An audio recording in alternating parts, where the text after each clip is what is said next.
जय हिंद साथियों, स्वागत है आपका हमारे YouTube channel Hindi with Shashi में। तो जो हमने यूजीसी नेट के लिए कार्यक्रम शुरू किया था, जिस क्रम में हम सबसे पहले यूनिट 7 पढ़ रहे थे, जो कि कहानी है, और उन्हीं कहानियों के क्रम में आज हमें कहानी पढ़नी थी, दुनिया का सबसे अनमोल रतन। तो चलिए, अनमोल रतन शुरू करने से पहले आपसे 2-4 बातें कर लें। सबसे पहले ये चीज़ें कि यदि आपको ये वीडियो लंबा लगे ना, तो आप इसे 1.5 गुना या 2 गुना स्पीड में देख लें।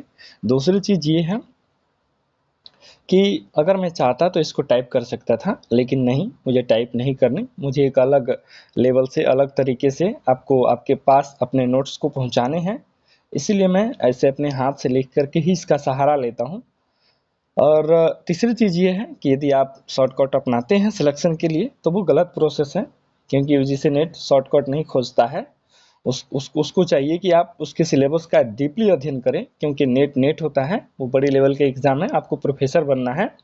इस चीज़ को हमेशा दिमाग में रखें और काफ़ी अच्छे से मेहनत कीजिए, ताकि आगे जो अन्य एग्जाम है, जैसे कि आपका अंतिम रूप से प्रोफेसर के रूप में चयन हो सके, उसके लिए आप योग्य बने। तो आपको तो डीपली पढ़ना ही पड़ेगा। तो आप पढ़ाई जारी रखें, और जैसे कि मैंने नोट्स बनाया है, इस नोट्स पे भरोसा करें। आप प्लेलिस्ट में जा करके देखेंगे, पूरी की पूरी हिंदी कहानी का लाइन बाय लाइन ऐसे ही नोट्स बना करके हमने वीडियो बनाया हुआ है। आप उस वीडियो को देखिए, फिर आप अपना फीडबैक दीजिए कहाँ क्या है। चलिए, तो बिना देर की हुए वीडियो को शुरू करते हैं, और कहानी आज हम पढ़ेंगे दुनिया का सबसे अनमोल रतन। इसका प्रकाशन वर्ष जो है 1907 में है। लेखक प्रेमचंद्र हैं, और ये सोजे वतन कहानी संग्रह में छपी थी, जो कि 1908 में पहली बार प्रकाशित हुई थी। अब क्या करेंगे ना कि सोजे वतन के बारे में थोड़ा सा अन्य डाटा देख लेंगे, क्योंकि सवाल इससे भी बनते हैं। कई बार एग्जाम में सवाल उससे भी बने हुए हैं कि जैसे अगर मान लीजिए कि सोजे वतन कहानी संग्रह में अन्य कहानियां कौन कौन सी हैं, ये भी एग्जाम में पूछ लिया जाता है। तो देखेंगे, उर्दू की पहली कहानी संग्रह है, इसमें 5 कहानियां हैं। सोजे वतन में कौन कौन? इसकी दुनिया व हुब्बे वतन, दुनिया का सबसे अनमोल रतन, ये तो पढ़ना ही है। यही मेरा वतन है, शेख मखमूर, सील ए मातम। अब क्या करेंगे, जो सोजे वतन है ना, इसको ब्रिटिश सरकार ने जब्त कर लिया था। उसके बाद से प्रेमचंद्र जो है ना, छद्म नाम से लिखना शुरू कर दिए। अब हम यहाँ से ना इसके जो प्रमुख पात्र हैं उसको देखेंगे। तो चूंकि इस कहानी में ना देश प्रेम से रिलेटेड ये कहानी है, तो ज़्यादा पात्र तो नहीं है, लेकिन प्रभाव बहुत डालती है।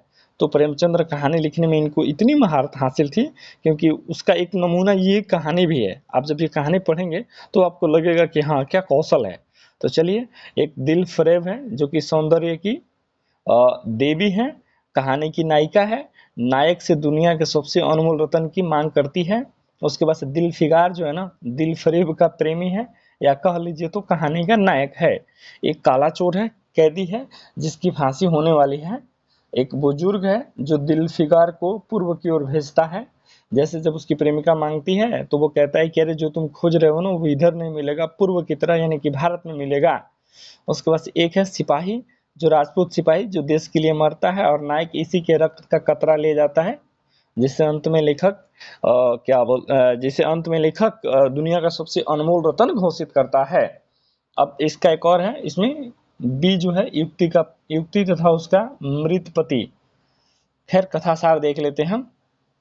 कथासार जो है, आप यहाँ से देखेंगे, रूपवती दिल फरेब और उसके प्रेमी दिल फिगार की किसी नुमा कहानी के अंत में देश प्रेम और देशभक्ति की भावना उजागर की गई है। प्रेम के आदर्श स्वरूप एवं पवित्रता का चित्रण है। अच्छा, 3 अनमोल रतन कौन कौन से हैं? एक है पवित्र आंसू, दूसरा सती के चिता की राख, और तीसरा है कुर्बान सिपाही के लहू का आखिरी कतरा। ये 3 देखेंगे, 3 प्रमुख है। आखिर 3 अनमोल रतन कौन कौन वो लेके जाता है? तो पहला कौन लेके जाता है? पवित्र आंसू। तो उसे भी वो कहती है कि नहीं, ये दुनिया का सबसे अनमोल रतन नहीं है। सती की चिता की राख लेके जाता है, तो ये भी वो कहती है, उसकी प्रेमिका, कि ये भी दुनिया के सबसे अनमोल रतन नहीं है। और अंत में कुर्बान सिपाही के लहू का आखिरी कतरा लेके जाता है, तो तब उसकी प्रेमिका कहती है कि हाँ, ये दुनिया का सबसे अनमोल रतन है। और इस तरह से ये देशभक्ति से जुड़ी कहानियों में सर्वश्रेष्ठ स्थान रखती है। अब हम बात कर लेंगे, एक इसमें इम्पोर्टेंट चीज़ है ना, कि मिनोस्वाद शहर, जो कि इटली है, उसका इसमें चित्रण है। तो अब देखते हैं आगे। और जब कहानी पढ़ेंगे तो सारी चीजें कुछ क्लियर होंगी। अब देखिए, दुनिया का सबसे अनमोल रतन प्रेमचंद्र। दिलफिकार एक कटीले पेड़ के नीचे दामन चाक किए हुए बैठा हुआ खून के आंसू बहा रहा था। वह सौंदर्य की देवी या मलका दिलफरेब का सच्चा और जान देने वाला प्रेमी था। उन्हीं प्रेमियों में नहीं जो इत्र फुलेल में बसकर और शानदार कपड़ों से सजकर आशिक के वेश में मासूकियत का दम भरते हैं, बल्कि उन सीधे साधे भोले भाले फिदाइयों में जो जंगलों और पहाड़ों से सर टकराते हैं और फरियाद मचाते फिरते हैं। दिलफरीब ने उसे कहा था कि अगर तू मेरा सच्चा प्रेमी है तो जा और दुनिया की सबसे अनमोल चीज लाकर मेरे दरबार में आ, तब मैं तुझे अपनी गुलामी में कबूल करूंगी। अगर तुझे वो चीज न मिले तो खबरदार इधर रुख न करना, वरना सूली पर खिंचवा दूंगी। दिलफिकार को अपनी भावनाओं के प्रदर्शन का, शिकवे शिकायत का, प्रेमिका के सौंदर्य दर्शन का तनिक भी अवसर न दिया गया। दिलफरेब ने ज्यों ही यह फैसला सुनाया, उसके चौबदारों ने गरीब दिलफिकार को धक्के देकर बाहर निकाल दिया। और आज 3 दिन से यह आफत का मारा आदमी उस कटीले पेड़ के नीचे उसी भयानक मैदान में बैठा हुआ सोच रहा है कि क्या करूं, दुनिया का सबसे अनमोल चीज मुझको मिलेगी? नामुमकिन। और वह है क्या? कारू का खजाना, आबे का हयात, खुसरो का ताज, जामेजम, तख्त ताउस, परवेज की दौलत। इसको अंडरलाइन कर लेंगे, एग्जाम में ये पंक्तियां पूछी जा सकती हैं, इसलिए इसको आप अंडरलाइन कर लीजिए, ठीक है। नहीं, यह चीजें हरगिज नहीं। दुनिया में जरूर इनसे भी महंगी और इनसे अनमोल चीजें मौजूद हैं, मगर वह क्या है, कहाँ है, कैसे मिलेगी? या खुदा मेरी मुश्किल क्यों क्यों क्यों कर आसान हो गई? दिलफिकार इन्हीं ख्यालों में चक्कर खा रहा था और अक्ल कुछ काम न करती। मुनीर सामी की हातिम सामी को हातिम सा मददगार मिल गया। काश कोई मेरा भी मददगार हो जाता। काश मुझे भी उस चीज का, जो दुनिया का सबसे बेशकीमती चीज है, नाम बतला दिया जाता, बला से वह चीज हाथ न आती। मगर मुझे इतना तो मालूम हो जाता कि वह किस किस्म की चीज है। मैं घड़े बराबर मोती की खोज में जा सकता हूँ। मैं समुंदर का गीत, पत्थर का दिल, मौत की आवाज और इनसे भी ज्यादा बेनिशान चीजों की तलाश में कमर कस सकता हूँ, मगर दुनिया का सबसे अनमोल चीज, यह मेरी कल्पना की उड़ान से बहुत ऊपर है। आप देखेंगे ये भी पंक्तियां अंडरलाइन कर लीजिए, अपने नोट्स में सम्मिलित कर लीजिएगा। इंपॉर्टेंट पंक्तियां एग्जाम में पूछी जा सकती है, इसलिए ऑलरेडी इसमें अंडरलाइन किया हुआ है। फिर आगे पढ़ते हैं। आसमान पर तारे निकल आए थे। दिलफिकार यकायक खुदा का नाम लेकर उठा और एक तरफ को चल खड़ा हुआ। भूखा प्यासा, नंगे बदन, थकन से चूर, वह बरसों वीरान और आबादियों की खाक छानता फिरा। तलवे कांटों से छलनी हो गए, शरीर की हड्डियां ही हड्डियां दिखाई देने लगी, मगर वह चीज जो दुनिया की सबसे बेशकीमती चीज थी, न मिले और न उसका कुछ निशान मिला। एक रोज वह भूलता भटकता एक मैदान में जा निकला, जहां हजारों आदमी गोल बांधे खड़े थे। बीच में कोई आमे और चोंगे वाला दड़ियल काजी अफसरी शान से बैठे हुए आपस में कुछ सलाह मशविरा कर रहे थे। और इस जमात से जरा दूर पर एक सूली खड़ी थी। दिलफिकार कुछ तो कमजोरी की वजह से और कुछ यहाँ की कैफियत देखने के इरादे से ठिठक गया। क्या देखता है, कई लोग नंगे तलवारें लिए एक कैदी को, जिसके हाथ पैर में जंजीरें थी, पकड़े चले आ रहे थे। और सूली के पास पहुंचकर सब सिपाही रुक गए और कैदी की हथकड़ियां बेड़ियां सब उतार ली गईं। इस अभागे आदमी का दामन सैकड़ों बेगुनाहों के खून के छींटों से रंगीन था, और उसका दिल नेकी के ख्याल और रहम की आवाज से जरा भी परिचित न था। उसे काला चोर कहते थे। सिपाहियों ने उसे सूली के तख्ते पर खड़ा कर दिया, मौत की फांसी उसकी गर्दन में डाल दी और जल्लादों ने तख्ता खींचने का इरादा किया कि वह अभागा मुजरिम चीख कर बोला, खुदा के वास्ते मुझे एक पल के लिए फांसी से उतार दो, ताकि दिल की आखिरी आरजू निकाल लूं। यह सुनते ही चारों तरफ सन्नाटा छा गया। लोग अचंभे में मरने वाले आदमी की अंतिम याचना को रद्द करना उचित न समझा और बदनसीब पापी काला चोर जरा देर के लिए फांसी से उतार लिया गया। इस भीड़ में एक खूबसूरत भोला भाला लड़का एक छड़ी पर सवार होकर अपने पैरों पर उछल उछल कर फर्जी घोड़ा दौड़ा रहा था और अपनी सादगी की दुनिया में ऐसा मग्न था जैसे कि वह वक्त सचमुच किसी अरबी घोड़े का सहसवार है। उसका चेहरा उस सच्ची खुशी की कमल की तरह खिला हुआ था जो चंद दिनों के लिए बचपन में ही हासिल होती है। और जिसकी याद हमको मरते दम तक नहीं भूलती। उसका दिल अभी तक पाप की गर्दन और धूल से अछूता था और मासूमियत उसकी अपनी गोद में खिला रही थी। बदनसीब कालाचोर फांसी से उतरा और हजारों आंखों उस पर गड़ी हुई थी। वह उस लड़के के पास आया और उसे गोद में उठाकर प्यार करने लगा। उसे इस वक्त वह जमाना याद आया जब वो खुद ऐसा ही भोला भाला, ऐसा ही खुश व खुर्रम की दुनिया की गंदगियों से ऐसा ही साफ था। माँ गोदियों में खिलाती थी, बाप बलाई लेता था और सारा कुनबा जान न्यौछावर करता था। आह, कालेचूर के दिल की इस वक्त बीते हुए दिनों का याद का इतना असर हुआ कि उसकी आंखों से, जिन्होंने दम तोड़ते हुए लाशों को तड़पते देखा, और न झपकी आंसू की एक कतरा टपक पड़ा। आंसू का एक कतरा टपक पड़ा। दिलफिगार ने लपक कर उस अनमोल मोती के हाथ में ले लिया और दिल ने कहा, यह बेशक यह दुनिया की सबसे अनमोल चीज है, जिस पर तख्ते ताउस और जामे जम और आबे हयात और जरे परवेज सब न्यौछावर हैं। इसको भी अंडरलाइन कर लीजिए, पक्की इंपॉर्टेंट है, एग्जाम में पूछी जा सकती हैं। इसको अपने नोट्स में शामिल कर लीजिएगा।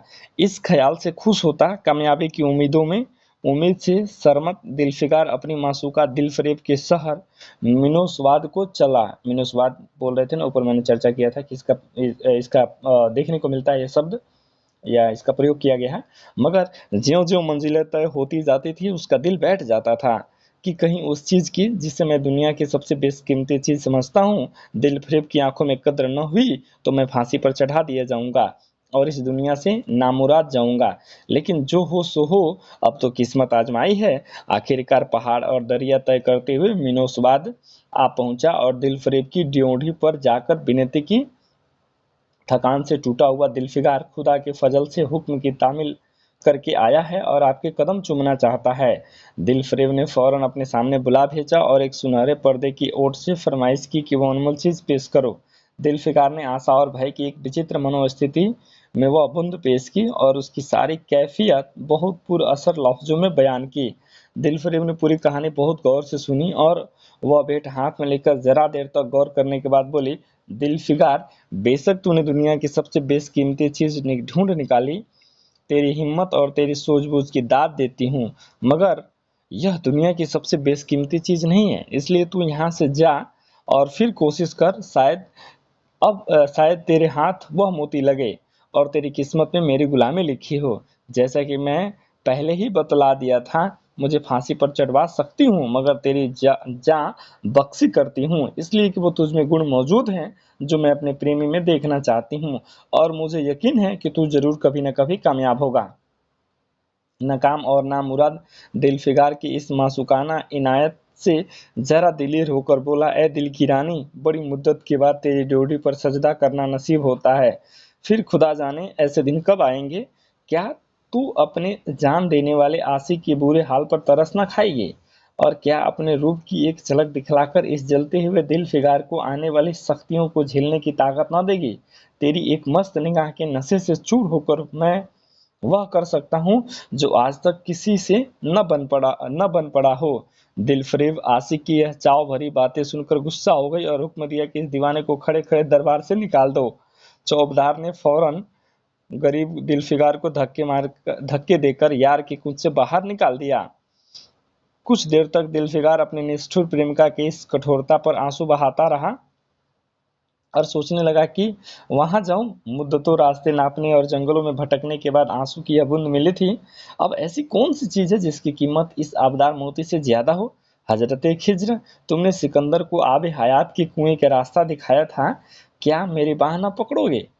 सिकंदर सारी दुनिया का मालिक था, मैं तो एक बेघरबार मुसाफिर हूँ।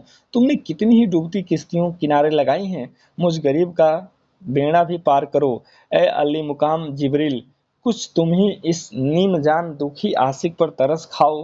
तुम खुदा के खास दरबारी हो, क्या मेरी मुश्किल आसान न करोगे। गरज यह है कि दिलफिगार ने बहुत फरियाद मचाई, मगर उसका हाथ पकड़ने के लिए कोई सामने न आया। आखिर निराश होकर वह पागलों की तरह दोबारा एक तरफ चल खड़ा हुआ। दिलफिगार ने पूरब से पश्चिम तक और उत्तर से दक्षिण तक कितने ही जंगलों और वीरानों की खाक छानी। कभी बर्फिस्तान चोटियों पर सोया, कभी डरावनी घाटियों में भटकता फिरा, मगर जिस चीज की धुन थी वह ना मिले। यहाँ तक कि उसका शरीर हड्डियों का एक ढांचा रह गया। वह एक रोज वह शाम के किसी वक्त नदी के किनारे खास्ता हाल पड़ा हुआ था। बेखुदी के नशे से चौंका तो क्या देखता है कि चंदन की चिता बनी हुई है और उस पर एक युवती सुहाग के जोड़े पहने सोलह श्रृंगार किए हुए बैठी है। उसकी जांघ पर उसके प्यारे पति का सर है। हजारों आदमी गोल बांधे खड़े हैं और फूलों की बरखा कर रहे हैं। एकाएक चिता से खुद ब खुद एक लपट उठी। सती का चेहरा उस वक्त एक पवित्र भाव से आलोकित हो रहा था। चिता की पवित्र लपटें और उसके गले से लिपट गईं और दम दम में वह फूल सा शरीर राख का ढेर हो गया। प्रेमिका ने अपने प्रेमी पर न्यौछावर कर दिया और दो प्रेमियों के सच्चे पवित्र अमर प्रेम का अंतिम लीला आंखों से ओझल हो गई। सब लोग अपने घर को लौटे तो दिल फिगार चुपके से उठा और अपने चाक दामन कुर्ते में राख का ढेर समेट लिया और इस मुट्ठी भर राख को दुनिया का सबसे अनमोल चीज समझता हुआ सफलता के नशे में चूर यार के कुंचे की तरफ चला। अब कि ज्यों-ज्यों वो अपने मंजिल के करीब आता था, उसकी हिम्मत बढ़ती जाती थी। कोई उसके दिल में बैठा हुआ कह रहा था कि अब की तेरी जीत है। इस ख्याल ने उसके दिल को जो जो सपने दिखाए, उनकी चर्चा व्यर्थ है। आखिरकार वह वह शहर मिनोसवाद में दाखिल हुआ और दिल फरेब की ऊंची ड्योढ़ी पर जाकर खबर दी कि दिल फिगार सुर्ख रूह होकर लौटा है और हुजूर के सामने आना चाहता है। दिल फरेब ने जबाज आसिक को फौरन दरबार में बुलाया और उस चीज के लिए जो दुनिया का सबसे बेशकीमती चीज थी, हाथ फैला दिया। दिल फिगार ने हिम्मत करके चांदी जैसे कलाई को चूम लिया और मुट्ठी भर राख उसके थैली में रखकर सारी कैफियत दिल को पिघला देने वाले लफ्जों में कह सुनाई और सुंदर प्रेमिका के होठों से अपनी किस्मत का मुबारक फैसला सुनाने के लिए इंतजार करने लगा। दिल फरेब ने उस मुट्ठी भर राख को आंखों से लगा लिया। कुछ देर तक विचारों के सागर में डूबे रहने के बाद बोली, ए जान न्यौछावर करने वाले आशिक दिल फिगार, बेशक यह राख जो तू लाया है, जिसमें लोहे को सोना कर देने की सिफत है, दुनिया की बेशकीमती चीज है और मैं सच्चे दिल से तेरी एहसानमंद हूँ कि तूने ऐसी अनमोल भेंट मुझे दी। मगर दुनिया में इससे भी ज्यादा अनमोल कोई चीज है, जा उसे तलाश कर मेरे पास आ। मैं तहे दिल से दुआ करती हूँ कि खुदा तुझे कामयाब करे। यह कहकर वह सुनहरे पर्दे से बाहर आई और मासूकाना अदा से अपने रूप का जलवा दिखाकर फिर नजरों से ओझल हो गई। एक बिजली थी कि कौंधी और फिर बादलों के पर्दे में छिप गई। अब दिल फिगार के होश आवास ठिकाने पर न पाए थे कि चौबदार ने मुलायमियत से उसका हाथ पकड़कर यार के कुंचे से उसको निकाल दिया और फिर तीसरी बार वह प्रेम का पुजारी निराशा के अथाह समुद्र में गोता खाने लगा। दिल फिगार का हियाब छूट गया। उसे यकीन हो गया कि मैं दुनिया में इस तरह के नासाद और नामुराद मर जाने के लिए पैदा किया गया था। इसके सिवा कोई और चारा नहीं कि किसी पहाड़ पर चढ़कर नीचे कूद पड़ूं ताकि मासूक के जुल्मों की फरियाद करने की एक हड्डी भी बाकी न रहे। वह दीवाने की तरह उठा और गिरता पड़ता हुआ एक गगनचुंबी पहाड़ की चोटी पर जा पहुंचा। किसी और समय वैसे ऊंचे पहाड़ पर चढ़ने का साहस न कर सकता था, मगर इस वक्त जान देने के जोश में उसे वह पहाड़ की एक मामूली टिकरी से ज्यादा ऊंचा नजर न आया। करीब था कि वह नीचे कूद पड़े और हरे हरे कपड़े पहने हुए, हरा अमामा बांधे हुए एक बुजुर्ग एक हाथ में तहसीब और दूसरे हाथ में लाठी लिए बरामद हुए और हिम्मत बढ़ाने के लिए शोर में बोले, दिल फिगार, नादान दिल फिगार, यह क्या बुजदिलों जैसी हरकत है। तू मोहब्बत का दावा करता है और तुझे इतनी भी खबर नहीं कि मजबूत इरादा मोहब्बत के रास्ते की पहली मंजिल है। मर्द बन और यूं हिम्मत न हार। पूरब की तरफ एक देश है जिसका नाम हिंदुस्तान है, वहां जा, तेरी आरज़ू पूरी होगी। आप देख लेंगे। देखिए यहाँ से जो पंक्तियां है ना, इसको पूरे के पूरे अंडरलाइन कर लीजिएगा और इसको अपने नोट्स में शामिल कर लीजिएगा। एक बुजुर्ग आता है, ठीक है, और वो बुजुर्ग कौन सा डायलॉग कहता है, संवाद उसका क्या है, ये भी आप अंडरलाइन कर लीजिएगा। किसने कहा था, बुजुर्ग ने कहा था। और बुजुर्ग ने कहाँ जाने की सलाह दी, ये भी सवाल आपके एग्जाम में बन सकता है। तो पूरब में जाने की, और एक देश थे हिंदुस्तान, वहां जाने के लिए कहता है और वहां जा, तुम्हारी आरजू पूरी होगी। तो आप इसको अंडरलाइन कर लेंगे, ये आपके एग्जाम में सवाल इससे बन सकता है। यह कहकर हजरत खिज्र गायब हो गए। दिल फिगार ने शुक्रिया की नमाज अदा की और ताजा हौसला, ताजा जोश और अलौकिक सहायता का सहारा पाकर खुश खुश पहाड़ से उतरा और हिंदुस्तान की तरफ चल पड़ा। मुद्दतों तक कांटों से भरे हुए जंगलों और आग बरसाने वाले रेगिस्तानों, कठिन घाटियों और अलंघ्य पर्वतों को तय करने के बाद दिल फिगार हिंद की पाक सरजमीन में दाखिल हुआ। एक ठंडे पानी के सोते से सफर की तकलीफें धोकर थकान के मारे नदी के किनारे लेट गया। शाम होते होते एक चटियल मैदान पहुंचा जहां एक बेशुमार अधमरी और बेजान लाशें बिना कफन के पड़ी हुई थी। चील, कौवे और बहसी दरिंदे मरे पड़े हुए थे। सारा मैदान खून से लाल हो रहा था। यह डरावना दृश्य देखते ही दिलफिकार का जी दहल गया। या खुदा, किस मुसीबत में जान फंसी। मरने वालों को कराहना, सिसकना और एड़ियां रगड़कर जान देना, दरिंदों की हड्डियों को नोचना और गोश्त के लोथड़ों को लेकर भागना, ऐसा हौलनाक सीन दिलफिकार ने कभी न देखा था। यकायक उसे ख्याल आया था कि यह लड़ाई का मैदान है और यहाँ लाशें सुरमा सिपाहियों की है। इतने में करीब से कराहने की आवाज आई। दिलफिकार उस तरफ फिरा तो देखा कि एक लंबा तड़ंगा आदमी, जिसका मर्दाना चेहरा जान निकलने की कमजोरी से पीला हो गया है, जमीन पर सर झुकाए हुए पड़ा है। सीने से खून का फवारा जारी है, मगर आबदार तलवार की मुट्ठी पंजे से अलग नहीं हुई। दिलफिकार ने एक चिथरा लेकर घाव के मुंह पर रख दिया ताकि खून रुक जाए और बोला, ए जवामर्द, तू कौन है। जवामर्द ने उसकी आंखें खोली और वीरों की तरह बोला, तू नहीं जानता मैं कौन हूँ। क्या तूने आज इस तलवार की काट नहीं देखी। मैं अपनी माँ का बेटा और भारत का सपूत हूँ। देखेंगे ये डायलॉग्स, ये भी जो है ना अंडरलाइन कर लीजिएगा। यह कहते कहते इसकी त्योरियों पर बाल बल पड़ गए। पीला चेहरा गुस्से से लाल हो गया और आबदार शमशीर फिर अपना जौहर दिखाने के लिए चमक उठा। दिलफिकार समझ गया कि यह उस वक्त मुझे दुश्मन समझ रहा है और नरमी से बोला, ए जवां मर्द, मैं तेरा दुश्मन नहीं हूँ। अपने वतन से निकला हुआ एक गरीब मुसाफिर हूँ। इधर भूलता भटकता आ निकला। बराए मेहरबानी मुझसे यह कुल कैफियत बयान कर।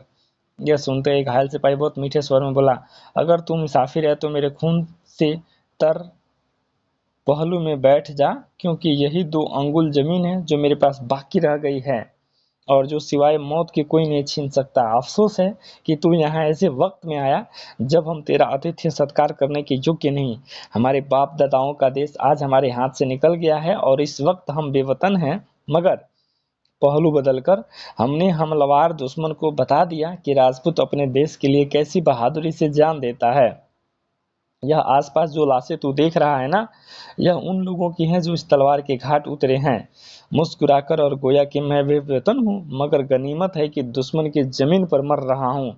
सीने के घाव से चिथरा निकालकर, क्या तूने यह मरहम रख दिया। खून निकलने दे, इसे रोकने से क्या फायदा। क्या मैं अपने ही देश में गुलामी करने के लिए जिंदा रहूं। नहीं, ऐसी जिंदगी से मर जाना अच्छा, इससे अच्छी मौत मुमकिन नहीं। जवां मर्द की आवाज मध्यम हो गई, अंग ढीले पड़ गए, खून इतना ज्यादा बहा कि खुद ब खुद बंद हो गया। रह रहकर एक आध बूंद टपक पड़ता था। आखिरकार सारा शरीर बेदम हो गया। दिल की हरकत बंद हो गई, आंखें मुंद गई। दिलफिकार ने समझा कि अब काम तमाम हो गया और मरने वाले ने धीमे से कहा, भारत माता की जय। और उसके सीने से खून का आखिरी कतरा निकल पड़ा। एक सच्चा और देश प्रेमी देशभक्ति ने देशभक्ति का हक अदा कर दिया। दिलफिकार पर इस दृश्य का बहुत गहरा असर पड़ा और उसके दिल ने कहा, बेशक दुनिया में खून के इस कतरे से ज्यादा अनमोल चीज कोई नहीं हो सकती। उसी ने फौरन उस खून की बूंद बूंद को, जिसके आगे यमन का लाल भी हिच है, हाथों में ले लिया और इस दिलेर राजपूत की बहादुरी पर हैरत करता हुआ अपने वतन की तरफ रवाना हुआ। और सख्तियां झेलता आखिरकार बहुत दिनों के बाद रूप की रानी मलका दिलफरेब की ड्योढ़ी पर जा पहुंचा और पैगाम दिया कि दिलफिकार सुखरू कामयाब होकर लौटा है और दरबार में हाजिर होना चाहता है। दिलफरेब ने उसे फौरन हाजिर होने का हुक्म दिया। खुद हुस्बे मामूल सुनहरे पर्दे की ओट में बैठी और बोली, दिलफिकार, अब कि तू बहुत दिनों के बाद वापस आया है, ला दुनिया का सबसे बेशकीमती चीज कहाँ है। दिलफिकार ने मैदे रची हथेलियों को चूमते हुए खून का वह कतरा उस पर रख दिया और उसकी पूरी कैफियत पुरजोश लहजों में सुनाई। वह खामोश भी न होने पाया था कि एकाएक वह सुनहरा पर्दा हट गया और दिलफिकार के सामने हुस्न का एक दरबार सजा हुआ नजर आया, जिसकी एक नाजनीन जुलेखा से बढ़कर थी। दिलफरेब बड़ी शान के साथ सुनहरी मसनद पर सुशोभित हो रही थी। दिलफिकार हुस्न का यह तिलस्म देखकर अचंभे में पड़ गया और चित्रलिखित सा खड़ा रहा कि दिलफरेब मसनद से उठी और कई कदम आगे बढ़कर उससे लिपट गई और गाने वालियों ने खुशी के गाने शुरू किए। दरबारियों ने दिलफिकार की नजरें भेंट की और चांद सूरज को बड़ी इज्जत के साथ मसनद पर बैठा दिया गया। जब वह लुभावना गीत बंद हुआ तो दिलफरेब खड़ी हो गई और हाथ जोड़कर दिलफिकार से बोली, ए जौनिसार आशिक दिलफिकार, मेरी दुआएं बर आई और खुदा ने मेरी सुन ली और तुझे कामयाब व सुरखरू किया। आज से तू मेरा मालिक है और मैं तेरी लौंडी। कैसे शब्द इस्तेमाल कर दिए समझ में नहीं आता। क्योंकि कहानियों के मांग के अनुसार ये शब्द तो यहाँ ठीक नहीं लगता है, बट प्रेमचंद्र है, उन्होंने कुछ अच्छा ही सोचा होगा। यह कहकर उसने एक रत्न जटित मंजूषा यानी पिटारी मंगाई और उसमें एक तख्ती निकाली जिस पर सुनहरे अक्षरों में लिखा हुआ था, खून का वो आखिरी कतरा जो वतन की हिफाजत में गिरे, दुनिया का सबसे अनमोल चीज है। ये भी आप अंडरलाइन कर लेंगे, दे सकता है कि निम्नलिखित में किस कहानी की अंतिम पंक्ति ये है, ठीक है, या कौन सी कहानी इन पंक्तियों के साथ खत्म होती है और उसमें अलग अलग शीर्षक दे दे कहानियों के। तो आपको ये जो अंतिम पंक्तियां हैं इसको भी याद रखना होगा और अपने नोट्स में सम्मिलित कर लीजिएगा। खून का वो आखिरी कतरा जो वतन की हिफाजत में गिरे, दुनिया की सबसे अनमोल चीज है। अब हम क्या करेंगे ना, अन्य नोट्स जो है अन्य किताबों के जो भी गाइड्स वगैरह इंपॉर्टेंट, उसमें इसके बारे में क्या दिया गया है उसको थोड़ा सा देख लेते हैं।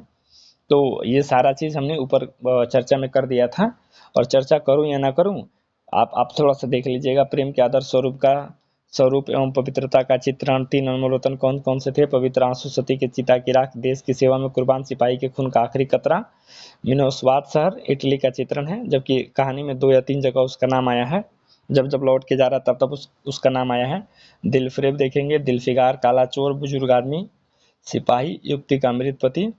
अब उसके बाद से ना कुछ प्रमुख पंक्तियां देख लेते हैं, क्योंकि पंक्तियां एग्जाम में पूछता है और पंक्तियां देखना इंपॉर्टेंट है। अब यहाँ से देखेंगे, वह सौंदर्य की देवी यानी मलका दिल फरेब का सच्चा और जान देने वाला प्रेमी था। उन प्रेमियों में नहीं जो इत्र फुलेल में बसकर और शानदार कपड़ों से सजकर आशिक के वेश में मासूकियत का दम भरते हैं, बल्कि उन सीधे साधे भोले भाले फिदाइयों में जो जंगल और पहाड़ों से सर टकराते हैं और फरियाद मचाते फिरते हैं। अगर तू मेरा सच्चा प्रेमी है तो जा और दुनिया की सबसे अनमोल चीज लेकर मेरे दरबार में आ, तब मैं तुझे अपनी गुलामी में कबूल करूंगी। अगर तुझे वो चीज न मिली तो खबरदार इधर रुख न करना, वरना सूली पर खिंचवा दूंगी। ये वो दिल फरेब कहती है दिल फिगार से। फिर अगला क्या है, मुनीर सामी का हातिम सा मददगार मिल गया, ऐकाश कोई मेरा भी मददगार हो जाता, ऐकाश मुझे भी कोई उस चीज का जो दुनिया की सबसे बेशकीमती चीज है नाम बतला दिया जाता, बला से वह चीज हाथ ना आती, मगर इतना तो मालूम हो जाता कि वह किस किस्म की चीज है। आंसू का एक कतरा टपक पड़ा। ये सब देखेंगे, मैंने चर्चा कर दिया था जब मैं कहानी पढ़ा रहा था, तो आपको बोला कि अंडरलाइन भी कर दिया था, इसीलिए आप यहाँ से भी पढ़ लेंगे, एक बार अपने नोट्स में इसको सम्मिलित कर लीजिएगा। जैसे ऐजान निछावर करने वाले आशिक दिल फिगार, बेशक यह राख जो तू लाया है जिसमें लोहे को सोना कर देने की सिफत है, दुनिया की बहुत बेशकीमती चीज है, और मैं सच्चे दिल से तेरी एहसानमंद हूँ कि तूने ऐसी अनमोल भेंट मुझे दी, मगर दुनिया में इससे भी ज्यादा अनमोल कोई चीज है, जा तलाश कर और तब मेरे पास आ। मैं तहे दिल से दुआ करती हूँ कि खुदा तुझे कामयाब करे। ये दिल फरेब ने कहा था। उसमें क्या है, ए मोहब्बत का दावा करता है और तुझे इतनी भी खबर नहीं कि मजबूत इरादा मोहब्बत की रास्ते की पहली मंजिल है। मर्द बन और यूं हिम्मत ना हार, पूरब की तरफ एक देश है जिसका नाम हिंदुस्तान है, वहां जा और तेरी आरजू पूरी होगी। किसने कहा था, बुजुर्ग ने कहा था। क्या तू नहीं जानता कि मैं कौन हूँ, क्या तूने आज इस तलवार की काट नहीं देखी, मैं अपनी माँ का बेटा और भारत माँ का सपूत हूँ। ये सिपाही ने कहा था जब वो मरने वाला था तब। ए जवां मर्द, मैं तुम्हारा दुश्मन नहीं हूँ, अपने वतन से निकला हुआ गरीब मुसाफिर हूँ, ये दिल फिगार कहता है। उससे पहले थोड़ा सा और आ जाते हैं, एक दो और इम्पोर्टेंट पंक्तियां बची हैं, तो उसको देखना जरूरी रहेगा ना, क्योंकि एग्जाम में इससे भी सवाल बनते हैं। मैं आपसे बार बार कह रहा हूँ कि मैं उन्हीं चीज़ों का अपने नोट्स में संकलन किया हूँ जो जो इम्पोर्टेंट हैं। मैं 3-4 अन्य टीचर्स जो भी पढ़ाते हैं यूट्यूब वगैरह पे या ऐसे जिनसे मैंने पढ़ा है, उन सभी के नोट्स को मैंने संकलित किया है, जो जो इम्पोर्टेंट उसमें से की पॉइंट्स निकले हैं उसको मैंने इसमें सम्मिलित करके आपके लिए एक संपूर्ण मटेरियल नोट्स बना रहा हूँ। तो आप भरोसा रखिए, मेहनत कीजिए। अगला क्या है, सिपाही बोला अगर तू मुसाफिर है तो आ, मेरे खून से तर पहले बैठ जा, क्योंकि ये 2 अंगुल जमीन जो है मेरे पास बाकी रह गई है, और जो सिवाय मौत की कोई नहीं छीन सकता। अफसोस कि तू यहाँ ऐसे वक्त में आया है जब हम तेरा आतिथ्य सत्कार करने योग्य नहीं हैं। हमारे बाप दादा का देश आज हमारे हाथ से निकल गया है और इस वक्त हम बेवतन हैं। क्या मैं अपने ही देश की गुलामी करने के लिए जिंदा रहूं? नहीं, ऐसी जिंदगी से मर जाना अच्छा। इस अच्छी मौत मुमकिन नहीं, सिपाही बोलता है। मरने वाले ने धीमे से कहा, भारत माता की जय, और उसके शरीर से खून का आखिरी कतरा निकल पड़ा। एक सच्चा देशप्रेमी देशभक्त ने देशभक्ति का हक अदा कर दिया। यहाँ देखेंगे, खून का वो आखिरी कतरा जो वतन की हिफाजत में गिरे, दुनिया का सबसे अनमोल चीज है।